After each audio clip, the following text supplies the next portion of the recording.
let me just say that this concept of remote work or digital nomad is near and dear to my heart, because when we started our company in Belize 26 years ago, I moved there for 6, 7, 8 months. I don't remember. I mean, I guess it was maybe 7 months, but then I went back to the United States. And so we've always been a remote digital nomad type of company. I mean, we had a fax machine in our office in Belize. We had a fax machine in my home.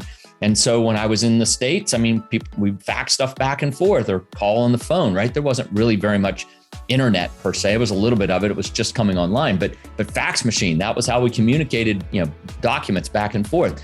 So, we started there. Then when we opened up our operations in Nicaragua, all of a sudden we had people in Belize doing work for the stuff in Nicaragua. And then we had people in Nicaragua doing work for the kinds of things that we do in Belize. And so over the years, I mean, we're in 5 countries now. We're actually in about 8 locations in 5 countries.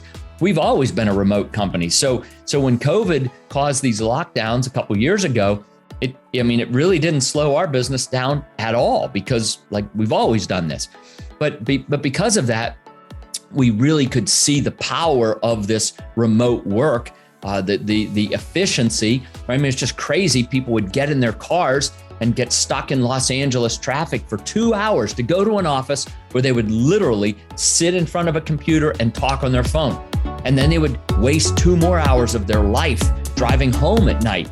I mean, this is insanity, right? If you can talk on the phone from your office, why can't you talk at home? I mean, we can, of course, right? So this notion of remote work, it was and is very, very powerful for operational efficiency, for human quality of life, balance of work life. I mean, now all of a sudden, there's, for a lot of people, there's 2, 3, 4 hours a day that has been given back to them, right? And maybe they give some of it to the company, right? And the company, instead of getting 8 hours, gets 10 hours, but the employee gets 2 more hours of their life back, or however it works, right? And then we think about the environmental impacts. All of a sudden, there aren't millions of people sitting in traffic jams, going 0 miles an hour, burning gasoline anymore, right? So again, there are environmental impacts, there are social impacts, there are workforce impacts, and almost all of them are good, right? There are a few social impacts. I think people have to learn how to negotiate, via Zoom or on the phone with people and things like that. But if we're able to have in-person meetings and we're not locked down, when we need an in-person meeting, we can have an in-person meeting. And when we can do the work from home or from Zoom, we can do that.